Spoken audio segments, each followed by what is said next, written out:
17장 오늘 1절 말씀부터 8절 말씀까지 보도록 하겠습니다. 마태복음 17장 1절에서 8절 오늘 말씀의 내용은 변화산 사건입니다. 기억하시고 함께 말씀을 봉독하겠습니다. 1절 말씀 함께 봉독합니다. 엿새 후에 예수께서 베드로와 야고보와 그 형제 요한을 내리시고 따로 높은 산에 올라가셨더니, 엿새 후에라는 것은 예수님께서 언제입니까? 베드로가 신앙 고백한 그때로부터, 그리고 자신이 순환받고 고난받아야 될 것들, 누구한테 고난받는다고 그랬죠? 대제사장, 장로, 서기관. 그 당시 유대사에서 가장 영향력 있는 세 그룹들이죠. 만약에 그 세 그룹 중에 한 그룹하고만 손을 잡아도 그리까지 험하게 십자가를 지시는 사실은 없습니다. 그러니까 예수님은요, 어쩔 수 없이 십자가 지신 것이 아니라 십자가 안 질 수 있는 기회가 너무나 많았어요. 십자가를 피하려면 피할 수 있는 기회가 너무나 많았어요. 그런데 예수님은 그 피할 수 있는 수없이 많은 기회들을 다 물리치는 겁니다. 그리고 십자가를 지신 거야. 그러니 여러분, 십자가 지는 것은 한순간 결단해서 에이 그냥 저버리자, 그러고 진 게 아니라 수없이 많은 기회를, 외면하시는 기회를 수없이 많은 기회를 떠나보내고 마지막에 겟세마네 동산에서 땀방울에 핏방울에 들어 기도하시면서 마지막까지 하시고 나서 다시 하나님께 순종하셨던 모습입니다. 참 여러분, 얼마나 철저하게 십자가 지시기 위해서 그 길을 걸어가셨는지 생각해보면 대단하시죠. 우리는 사실은 반대로 그럴 때가 많죠.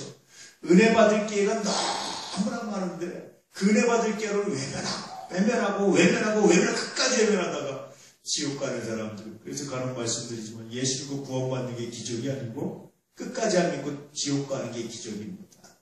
정말 놀라운 기적입니다. 기적을 행하는 자입니다.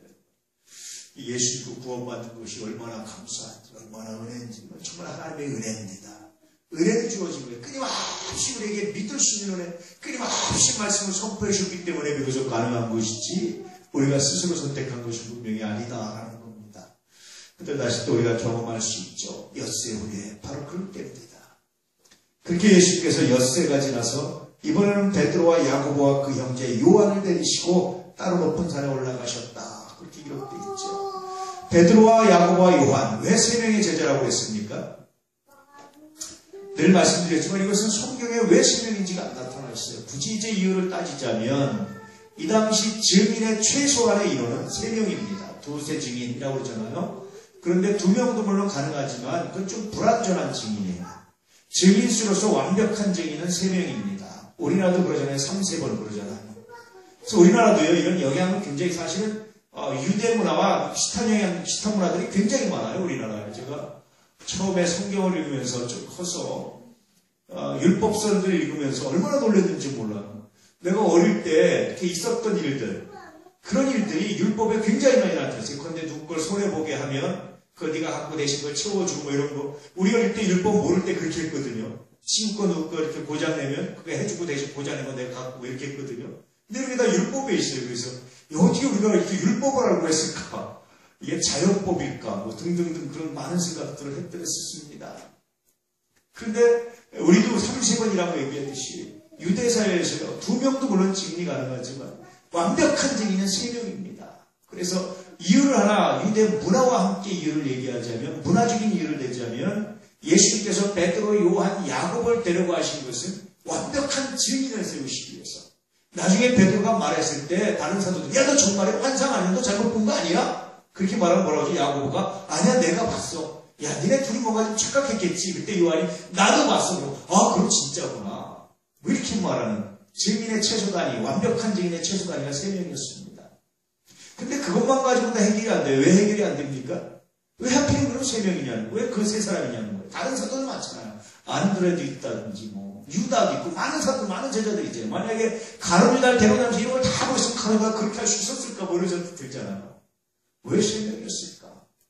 여기서 말씀드렸다시피 성경에는 안 나옵니다. 근데 교회 사람을 보면 나와요.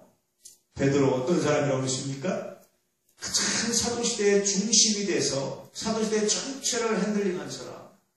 야고보 어떤 사람입니까? 사도로서 맨 처음 순교해서 신앙이나 이런 겁니다. 예수 믿는 거나 이런 겁니다. 그 당시 스데반지사나 이런 사람들이 순교하면 그럴 수 있다고 사람들이 이해하는데 사도들이 순교하는 데서 굉장히 쇼킹했던 거예요. 그런데 야고보가 말하면서 신앙은 이런 겁니다. 예수 믿는 건 이런 겁니다. 이걸 말해줬던 사람이 야고보입니다. 맨 앞에서. 요한은 맨 마지막까지 살아남아서 사도시대를 처음 정리한 사람. 그래서 말씀드렸다시피 만약에 요한이 없었다면 어떻게 됐겠어요? 아마 사도시대 다음의 기록들이 12가지 칼날로 내려갔을 거예요. 내 요한이 다 모아서 하나로 딱 정리해서 다음 세대로 넘겨주고 굉장하죠. 그래서 이 세 사람은요 정말 중요한 사람이에요. 나머지 사도들은 요 사이에 껴있는 겁니다. 야고보와 베드로 사이에, 베드로와 요한 사이에 다 껴있는 거예요. 이렇게 껴서 이렇게 가는 거예요. 이 세 명의 제자들이 얼마나 중요한지, 이 세 명의 제자들이 이렇게 가장 먼저 순교하고 마지막까지 살아남고 또 가장 중심에서 이렇게 핸들링하면서 그러면서 사도시대 예수님 제자들의 시대를 이렇게 이끌어갔던 사람. 그래서 기독교가 성경이 쓰여지고 정립되고 예수의 가르침이 실천되고 복음이 전파되고 하는 등등등 모든 것들을 마무리하고 관리하고 핸들링하고 맨 앞에서 모범을 보였던 사람이 세 사람입니다. 그래서 문화적으로 본다면 세 명의 증인을 말하는 건데요. 그러나 교회사적으로 보면 이 세 명은 왜 예수님이 세 명을 특별히 데리고 가셨는지, 나중에 요한의 어머니가, 야고보의 어머니가 하나님 주님 하나는 앞편에 하나는 우편에 앉혀주십시오 라고 말했을 때 예수께서 그들에게 그 말씀, 그 어머니가 하신 말씀의 의미가 바로 이런 것도 아니었을까? 그렇잖아요. 예수님 그래서 이 세 명을 데리고 따로 높은 산에 들어가셨습니다. 다른 제자들은 데려오다 산 밑에 다 여기 너희들은 여기 있어. 그럼 데려가셨어요. 모세는 시내산에 혼자 갔습니까? 누구랑 갔습니까? 함께 가다가 여호수아 넌 여기 산 밑에 기다려. 다른 사람들 다 산 밑에 기다리고 자기 혼자 올라왔어요. 하나님 만나고 왔어요. 그런데 예수는 다 데려오다가 제자들은 당신들 여기서 스톱. 그리고 세 명만 이리 와. 요한, 야고보, 베드로 이리 와. 그리고 같이 데리고 올라가시죠.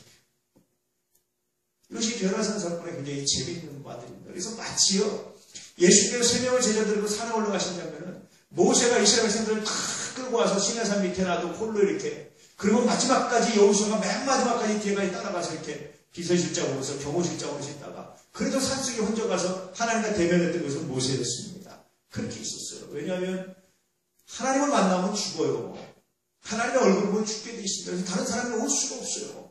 모세 홀로 갑니다. 어떤 의미에서 모세는 굉장히 헌신입니다. 왜냐면 왜 그렇습니까? 죽으면 자기 혼자 죽는 거예요. 하나님의 죄 때문에 죽으면. 다른 사람들은 살려두는 겁니다. 근데 예수님은 예수 자신이 하나님이시잖아요. 굳이 다 그래서 죽을 이유가 없었잖아요. 그래서 같이 데리고 가시는 겁니다. 그래서 세 사람을 데리고 따로 높은 산에 올라가셨다. 그렇게 말씀해주고 있죠. 자, 2절 말씀 읽겠습니다. 그들 앞에서 변형되사 그 얼굴에 해같이 빛나며 옷이 빛과 같이 희어졌더라. 그들 앞에서 변형되셨다. 이렇게 얘기하죠. 이 변형됐다라는 것은 변신됐다라는 말이 아닙니다. 무슨 로봇 변신해서 잠깐 마술사들이 변신하고 그렇게 됐다는 말이 아니라 본질적으로 바뀌었다, 변형됐다는 말은 그런 겁니다. 완전히 딴 사람이 된 거예요. 그래서 성경에 보면 여러분 예수 믿고 구원받았다, 예수 믿고 거듭났다, 예수 믿고 변했다라고 말할 때 똑같은 단어를 씁니다. 그러니까 그냥 본질이 변하는 거예요. 우리가 성경에 보니까 우리가 예수 믿기 전에는 본질상 진노의 자였다. 근데 예수 믿고 나면 본질이 바뀌는 것이 예수 믿는 거예요. 그냥 겉모양이 바뀌는 게 아니라 본질이 바뀌는 겁니다. 많은 사람들이 그렇게 말하죠. 예수 믿어도 안 변한다고 그러잖아요. 변했습니다. 눈에 안 보일 뿐이지. 뭐가 변했습니까? 본질이 변하는 거야. 본질이 변했는데 이 본질이 변한 것이 겉으로 드러날까지가 시간이 걸리는 겁니다. 어떤 사람은 평생으로 좀 드러난 사람이고 평생으로 잘 안 드러난 사람도 있어요. 그건 어쨌든 본질이 변했습니다. 그래서 예수 믿고 구원받고 예수 믿고 변했다, 예수 믿고 우리가 거듭났다는 것은 본질상의 변화지 겉모양만, 그냥 모양만, 형태만 변한 게 아닙니다. 똑같이 예수님께서 변형되셨다는 것이 본질상 바뀐 거예요. 원래 하나님이신 예수님이시잖아요. 인간 몸을 잠깐 입으신 건데, 그러나 그분이 이렇게 누추하고 추라하고 그렇게 다녔던 모습이 아니라 새로운 모습으로 완전히 본질이 바뀌어버린 거예요. 산에 올라가셔서 그렇게 본질상 변형된 모습을 예수께서 보여주셨습니다. 그래서 그 얼굴이 어떻게 빛나죠? 해같이 빛났다. 이 해같이 빛났다라는 것은 하나님의 형상을 묘사할 때라고 말합니다. 해같이 빛났다. 빛이신 예수님이죠. 우리의 빛이죠. 빛이 세상 같다. 이렇게 말씀하시죠. 해같이 빛났는데 해처럼 빛났는데 해는 아닌데 정말 눈이 부셔서 보지 못할 정도로 바뀌고 빛났다라는 겁니다. 예수님께서 이걸 보여주시기 위해서 제자들 3명을 세 증인을 데리고 올라가셨습니다. 뿐만 아니라 옷이 빛과 같이 휘어졌더라. 그냥 흰 옷이 아니죠. 그냥 흰 옷이 아니라 뭡니까 여러분? 빛입니다. 빛. 옷에서 빛이 나는데 그 빛에서 이런 형광 하얀 빛처럼 하얀 색깔의 빛이 나는 거예요. 그러니까 몸 자체가 빛이 되는 거예요. 예수님께서 빛으로 바뀌신 겁니다. 사실 빛과 같이 꼭 빛이 나는데 빛처럼 얼굴도 빛처럼 태양처럼 해처럼 빛처럼 빛나는 거예요. 그래서 예수님께서 이렇게 완벽하게 변형되신 것, 바뀌신 것, 본질상 바뀌신 모습들을 제자들이 목도하게 됩니다. 굉장한 경험이죠. 이게 사실 재밌는 게요. 제가 마태복음 14장부터 예수께서 계속해서 자기 선언하셨다고 그러잖아요. 메시아로서. 그래서 16장에 와서 비로소 베드로에게 예수님이 누군지를 가르치셨어요. 그리고 나서 다시 예수님이 순환받고 고난받을 것을 말씀하셨습니다. 자, 여러분 제자들이 어떤 마음이 들겠습니까? 제자들이 어떤 마음이 들겠어요? 제자들이 예수님이 누군지를 아는 건 좋았는데 그런데 자기들의 기대와 전혀 다르게 예수님은 어떻게 했습니까? 고난받고 죽음께서 말씀하니까 얼마나 제자들이 슬프고 갈등이 되고 마음이 그렇겠습니까? 선생이 그러면 제자도 똑같은 취급을 받을 수 있거든요. 고대는 그랬습니다. 제자의 잘못은 선생의 잘못이고요. 선생은 제자와 똑같이 우리나라 옛날에 군사불체라고 그러잖아요. 그런 의식들이 유대에도 있었어요. 그래서 선생과 제자를 같은 취급을 했어요. 만약에 선생이 죽어있다면 제자들이 자기들도 무사할 수 있겠습니까? 없겠습니까? 무사할 수 없죠. 얼마나 염려가 되고 걱정이 됐겠어요. 사실은. 마음이 얼마나 깨름직했겠습니까? 그분이 메시아라는 사실을 알았는데 자기들이 아직까지 알던 메시아 그냥 로마를 다 뒤집어버리고 그냥 헤롯 대왕을 쫓아버리고 세상에 불의를 다 말라지게 물리쳐버리고 새로운 나라를 건설할 메시아가 아니라 십자가에 죽겠다고 말씀하시면 얼마나 마음이 찜찜하고 걱정이 되겠습니까? 이런 제자들에게 주신 하나의 선물이 아닐까 싶어요. 예수님께서. 그러나 염려하지 말아라. 십자가가 끝이 아니다. 3일 만에 부활한다고 말씀하셨기에 쉽게 끝이 아니다. 라는 것을 일종의 변화사 사건은 그래서 예수님께서 제자들에게 동요하는 제자들에게 무서워하는 제자들에게 걱정하는 제자들에게 주신 선물이 아니었을까 그런 생각이 들죠. 그래서 예수님께서 그들에게 선물을 주셨는데 먼저 뭘 하십니까? 본질이 변화된 모습을 보여주셨어요. 이제까지 예수 그냥 이렇게 별로 흠모할 만한 것도 없고 성경에 보면 별로 뭐 잘생긴 것도 없고 별로 이렇게 내실 것도 없고 그런 것만 봤는데 변화사를 올라왔는데 자기들이 보던 예수는 전혀 다른 예수님이에요. 이제까지 우리가 아는 예수와 전혀 다른 예수님이라는 것을 보기 시작했어요. 이걸 볼 때 그들이 무슨 생각이 들겠습니까? 이분을 위해서 내가 죽어도 되겠다. 이분이 간다면 내가 어떤 길이라도 사망이라도 죽음의 길이라도 내가 갈 수 있겠다. 그런 생각이 드는 거죠. 자, 3절 말씀. 그때 모세와 엘리야가 예수와 더불어 말하는 것이 그들에게 보이거든. 그때 그들이 눈과 같이 비어져서 빛처럼 희게 되어서 감히 쳐다볼 수도 없는데 이렇게 한번 쳐다봤을 겁니다. 눈이 그리고 쳐다봤을 겁니다. 그런데 그때 보니까 기적 같은 현상이 일어났어요. 모세와 엘리야가 나타났습니다. 이게 재밌잖아요. 여러분, 이 당시에 지금처럼 사진이 있었겠습니까? 그림이 있었겠습니까? 모세하고 베드로하고 몇 살 차이인 줄 아세요? 1400살 정도 차이가 납니다. 모세 얼굴을 봤겠습니까? 엘리야 얼굴을 봤겠습니까? 1400년 전 사람, 수백 년 전 사람 엘리야 얼굴을 봤겠습니까? 못 봤잖아요. 그렇죠? 그런데 어떻게 베드로가 모세와 엘리야일 줄 알았겠습니까? 이게 하나님의 은혜입니다, 여러분. 놀랍습니다.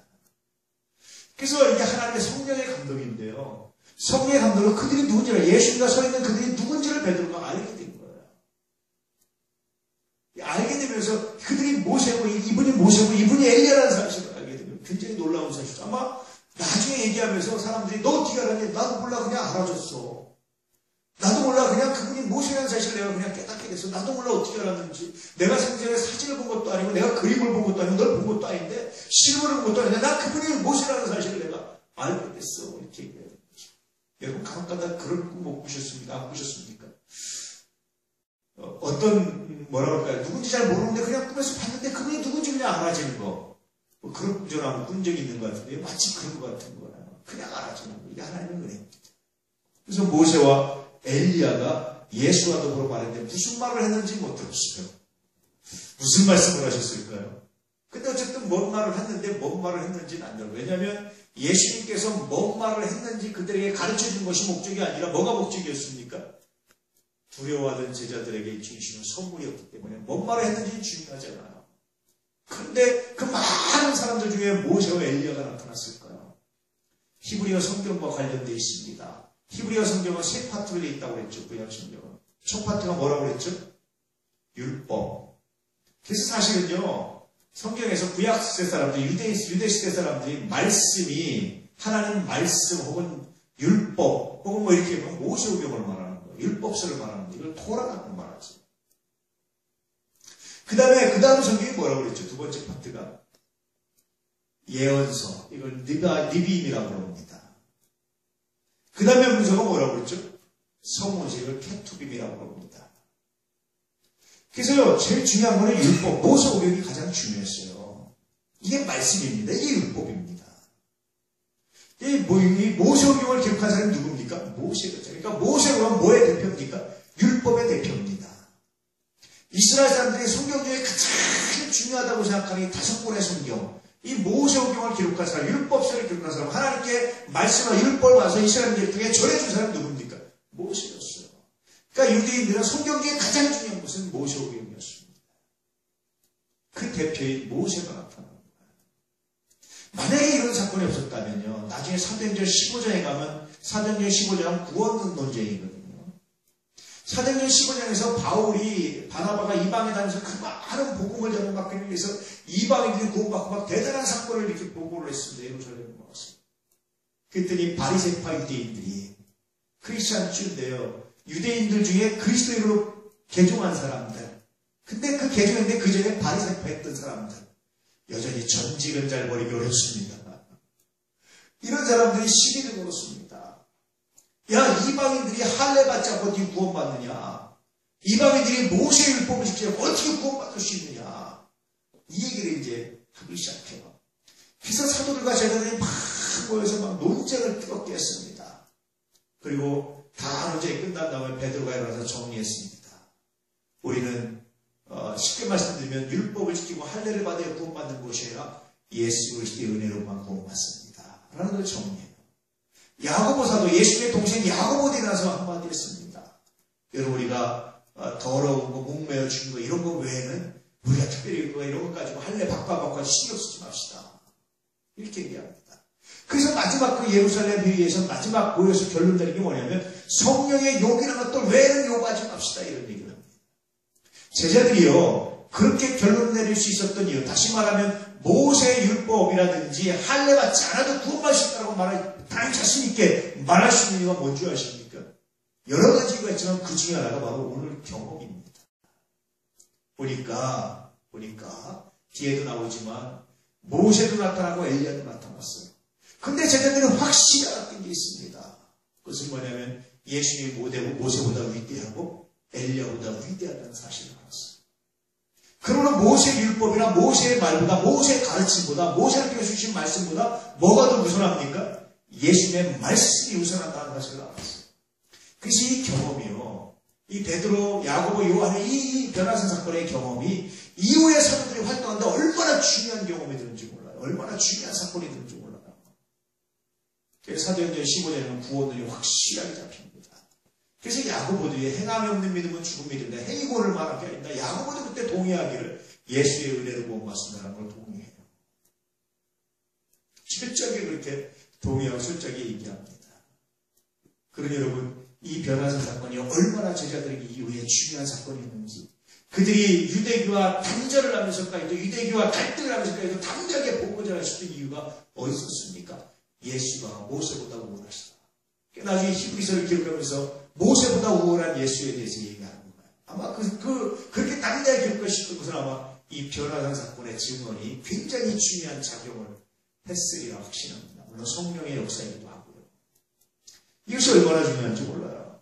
또 여러분 엘리야는 어떤 사람이냐면요. 예언자의 대표입니다. 자, 모세오경 다음에 중요한 성경이 뭡니까? 예언서입니다. 그 예언서의 핵심이 뭐냐면 예수 그리스도에 관한 거예요. 그래서 다시 예언자의 대표, 예언자 그룹의 대표인 엘리와 하나님의 말씀인 모세, 율법의 대표인 모세, 가장 중요한 성경인 율법과 그 다음 중요하다고 생각하는 예언서, 이 둘의 대표가 예수께 나타났는데, 예수 앞에 나타났는데, 변형계시록 앞에 나타났는데, 제자들이 고백하기를 정말 놀랍지 않겠습니까? 베드로의 감동이 정말 여러분 대단하지 않겠습니까? 그래서 베드로가 이렇게 고백합니다. 4절 말씀. 베드로가 예수께 여쭈어 이르되 주여 우리가 여기 있는 것이 좋사오니 만일 주께서 원하시면 내가 여기서 초막 셋을 짓되 하나는 주님을 위하여 하나는 모세를 위하여 하나는 엘리야를 위하여 하리이다. 얼마나 놀랐는지요. 주여 우리가 여기 있는 것이 좋습니다. 여기가 천국입니다. 그런 뜻입니다. 모세를 만나고 엘리야를 만나고 여기가 천국입니다. 주님 여기가 천국입니다. 그런데 이 고백 속에는요, 아직 완벽하게 베드로가 주는 그리스도시요 살아계신 하나님의 아들이라고 고백했지만 완벽하게 모세와 엘리야보다 우월한 예수에 대해서 아직 완벽하게 발견을 못했을 때입니다. 그래서 초막 셋을 지어서 동일하게 이렇게 하나씩 동일한 가치를 부여한 것이죠. 초막이라는 것이 원어에 보면 장막, 천막인데요. 마치 장막절, 천막절 뭐 이렇게 얘기하는데 사실은 이 지금도 중동 지역의 베드인 족속이라든지 유목민들이라든지 중동 지역 사람들은요 손님이 오잖아요. 그러면 좋은 장막을 이렇게 마련해서 쳐가지고 손님을 기거할 수 있도록 이렇게 방을 마련해 주는 게 지금도 풍습입니다. 이 당시에 초막을 지나면 우리는 그냥 단순히 풀을 이렇게 대충 엮어서 초가지만 하나 줘가지고 예수님 여기서 그냥 살죠 이렇게 얘기하는 것처럼 들리잖아요. 우리 식으로 그렇게 얘기하잖아요. 그게 아니라 그 당시에 가장 귀한 천막, 손님용 천막. 손님이 가장 귀한 손님이면 천막을 딱 이렇게 만들어가지고 거기서 손님을 대접하듯이 예수님 가장 귀한 손님을 대접하시 이렇게 좋은 천막을 3개 만들어서 하나는 주님이, 하나는 모세가, 하나는 엘리야가 우리들은 노상에서 노숙게 되겠습니다. 그런 뜻입니다. 얼마나 좋아하는지 모르시오. 근데 이 고백에는 물론 이제 아직 완벽하지 않은 고백이 담겨져 있죠. 자, 5절 말씀 함께 읽겠습니다. 말할 때에 호련히 빛난 구름이 그들을 덮으며 구름 속에서 소리가 나서 이르되 이는 내 사랑하는 아들이요 내 기뻐하는 자니 너희는 그의 말을 들으라 하시느니라. 다시 이제 베드로가 확실히 아는 겁니다. 모세보다 우월하신 예수, 엘리야보다 우월하신 예수. 그래서 이 마태복음 12절은 사람들이 나를 누구로 아느냐 하니까 선지자 여러 명에서 그 중에 하나입니다. 그렇게 말하는데 이 경험이 뭡니까? 그분과 비교할 수 없습니다. 베드로가 90을 중에 주는 그리스도시요 살아계신 하나님의 아들이신 나를 왜 고백했는 줄 아시죠? 이때까지는 정확히 몰랐던 거예요, 베드로는. 그런데 자기도 모르게 고백을 했어요. 그러니까 예수님께서 바요나 시몬아 복이 있다. 이거 네가 알게, 네가 보시면 하늘에 계신 내 아버지가 너한테 알려준 거다. 이 말씀이었어요. 그러니까 베드로가 자기도 모르게 말을 했는데 이게 무슨 일인지 잘 몰랐던 것 같아요. 그런데 이 변화산 사건을 통해서 비로소 이제 알게 되는 거예요. 모세와 엘리야보다 원하신 예수뿐만 아니라 그때 갑자기 구름이 쫙 하면서 구름 속에서 움직여 났어요. 이 구름은 뭘 얘기합니까? 모세가 하나님과 대면할 때 빽빽한 구름이, 캄캄한 구름이 나타나요. 왜냐하면 하나님의 얼굴을 대면하는 인간이 죽기 때문에 인간을 살리시는 하나님께서 할 수 없이 구름으로 역사하시고 이 얘기를 성경으로만 들었어요. 1400년 전에 있었던 그 얘기로만 들었어요. 근데 실제로 자기들 눈앞에서 이게 나타나는 거예요. 빽빽한 구름이 이렇게 입에서 거기서 음소리 들리기 시작합니다. 뭐라고 들렸습니까? 이는 내 사랑하는 아들이요 내 기뻐하는 자다. 너희는 내 사랑하는 아들의 말을 들으라. 이 음성이 들립니다. 얼마나 놀랍겠습니까? 이때 비로소 확실하게 깨달은 거죠. 뭘 깨닫습니까? 예수만. 예수가 모세보다 우월하고 예수가 엘리야보다 우월하고 예수만. 확실하게 깨닫는 거예요. 뿐만 아니라 여러분 엘리야는 죽었습니까? 안 죽었습니까? 불교가 그런 말을 하고 승천하죠. 그냥. 그렇죠? 모세의 죽음도 굉장히 심했는데 모세의 죽음을 목격한 사람은 사실은 없어요. 그냥 죽었다고 나중에 성경에 기록되어 있는 거지. 굉장히 신비한 죽음을 맞이하는 사람입니다. 예수님께서 다시 이걸 보여주면서 뭡니까? 죽은 자가 살아나는 걸 봤잖아요. 분명히 죽었는데 자기들 앞에서 봤잖아요. 제자들 마음에 이미 예수가 부활하기 전에 뭐에 대해서 가르쳐 주십니까? 하나님이 부활하시고 살려주시고 살아있는 모습을 보여주시고 뿐만 아니라 그들보다 우월하신 예수에 대해서 말씀하시고 그러면서 그의 말을 들으라. 그의 가르침에 순종해라. 그의 말대로 해라. 라는 굉장히 강력한 메시지가 들려집니다. 이러니 이제 제자들에게 있어서 더 이상 율법, 예수의 말씀과 율법을 비교하겠습니까? 그렇지 않은 거죠. 더 이상 예언서들, 성경의 여러 가지 예언들과 예수님이 지금 자기 생각이 아닌 것 같은데 라는 생각이 들죠. 왜냐하면 그 당시 유대인들, 그 당시 율법사들, 그 당시 서기관들, 그 당시 말씀을 가르쳤던 사람들이 이렇게 안 가르쳤습니까? 성경은 실제로 바울고에 성경은 실제로 예수에 대해서 다 기억해놨는데 그 당시 말씀 가르쳤던 사람이 잘못 가르쳐서 제자들도 그게 아닐 텐데 하는 생각이 우리 중에 있잖아요. 근데 오늘 말씀을 듣고 나니까 어떻게 생각됩니까? 주님 말씀이 진리입니다. 주님 말씀이 참입니다. 굉장히 놀라운 사건입니다. 여러분. 자, 6절 말씀. 제자들이 듣고 엎드려 심히 두려워하니. 이때 제자들이 두려워하는데 그냥 두려워하는데 땅을, 이 소리가 들리고 갑자기 가려니까 땅을 그냥 완전히 땅을 그냥 바닥에다 엎드려 대고 푹 떨려서 어쩔 줄 모르는 거예요. 두려워 떠는 겁니다. 자기들이 생전에 경험하지 않았던 그런 모습도 두려워 떠는 거예요. 놀라운 역사를 경험하는 겁니다. 그때 7절 말씀. 예수께서 나와 그들에게 손을 대시며 이르시되 일어나라 두려워하지 말라 하시니. 자기들은 너무나 두려워서 막 떨고 있는데 그때 예수님께서 인자한 모습으로 마치 아버지처럼 사랑하는 자녀들을 바라보는 것처럼 손을 대시면서 괜찮아 일어나 두려워하지 마. 괜찮아. 이 얘기 들으면서 어떤 경험이 들으면 여러분 만약에 이런 상황에서 이렇게 하시면 어떤 생각이 들겠습니까? 주님만이 나의 생명입니다. 내가 사망의 영장을 찌르려 할지라도 해를 들어가지 않을 것은 주께서 함께 하신다. 아마 다윗의 고백을 경험했을 겁니다. 사망의 영장을 어쩌고 너무 두려워서 죽을 것 같은 그런 두려움, 그 두려움 떨린 그런 상황입니다. 그런데 주님께서 괜찮아 하시네. 다윗 아마 그런 고백이 시편 23편이 아마 생각났을 겁니다. 말씀을 하다. 여호와는 나의 산성이시옵다. 이분이 나의 산성이 이분이 나의 하나님이시옵다. 여러분 이 은혜가 얼마나 놀라운지 몰라요. 간혹 가다가 내가 죽음에 대한 고민을 참 많이 했다고 했잖아요. 정말 심하게 생각하면요.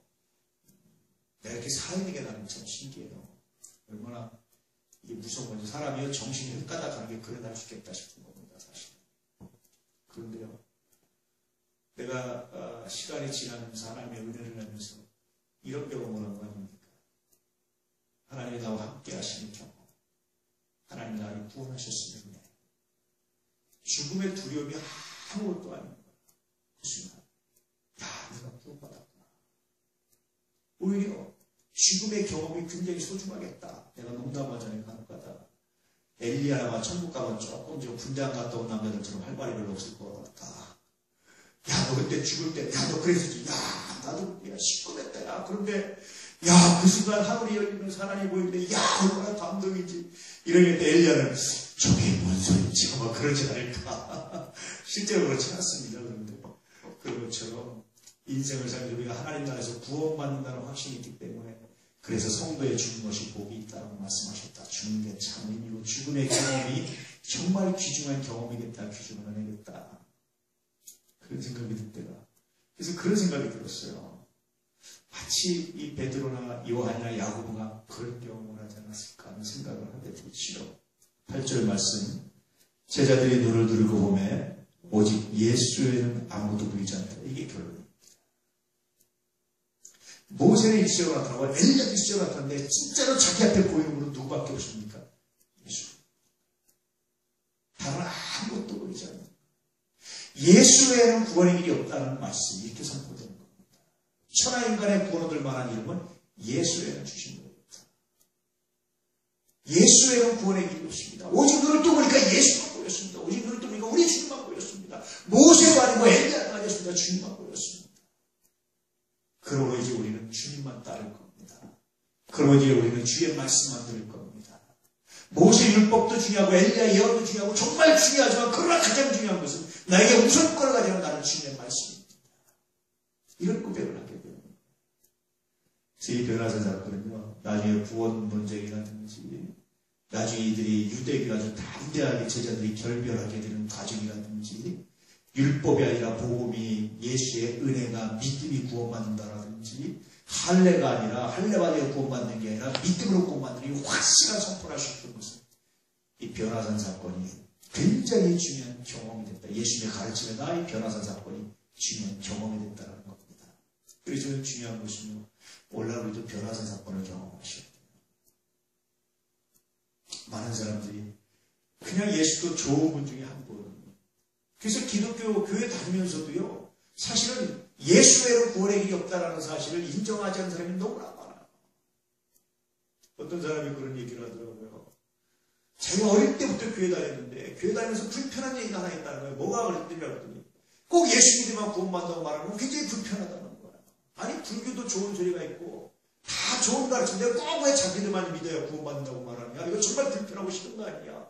이런 말을 하거든요. 왜 그러십니까? 변화사는 경험을 예수 외에는 보이지 않는, 예수 외에는 아무도 보이지 않는 그분만이 보이는 이 사건을 경험하지 않았습니다. 여러분, 예수 외에는 구원이 이루어집니다. 할렐루야. 다른 어떤 분과 타협하지 않기를 바랍니다. 아무리 답답하고 아무리 불편하다 할지라도 진실입니다. 이 진실을 가지고 이 진실을 선포하고 오직 예수 외에는 구원의 길이 없다는 이 놀라운 진실을 소유하고 살아가는 것이 얼마나 중요한지. 그리스도인들 중에도 점 보는 사람들 있고, 여러분 장난하는 것도 보지 마세요. 그건 마귀의 계략입니다. 그리스도인들 중에도 다른 데도 좋은 말씀이고 다른 데도 뭐 있지 않을까 생각하는 엉뚱한 사람들이 있습니다. 여러분 예수를 보내고 계십니다. 할렐루야.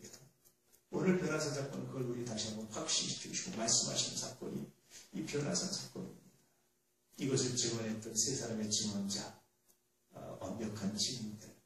뿐만 아니라 이런 믿음을 가지고 때문에 한 문제 순교할 수 있었고 맨 마지까지 살아남으면서도 결국 흔들리지 않았던 그런 신앙의 소유자들.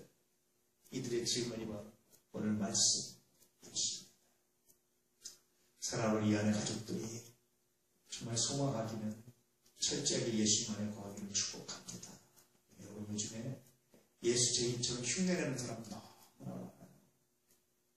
너무나 많습니다. 교회가 좀 문제가 있다고 떠나는 사람도 너무나 많아요. 왜 그렇습니까? 진짜가 먼저 몰랐습니다.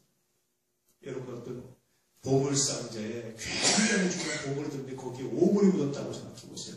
오물이 묻었다 오물 버리겠습니까? 상자 버리겠습니까? 못 버리잖아요. 왜 못 버립니까?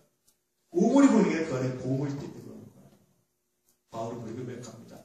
질그릇 같은 나에게 고매가 담겼다. 겉사람 후패하나 속은 날마다 슬퍼진다.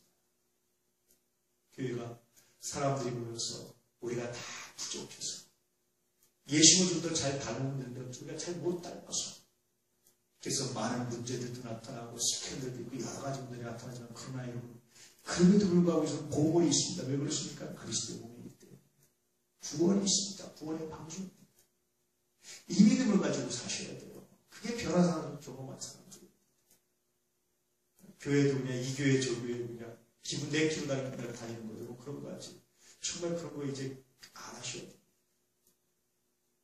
다른 교회가 안 중요하다, 다른 교회가 나쁘다 그런 얘기 결코 아닙니다. 좋은 교회 많습니다. 대부분의 교회들은 다 좋습니다.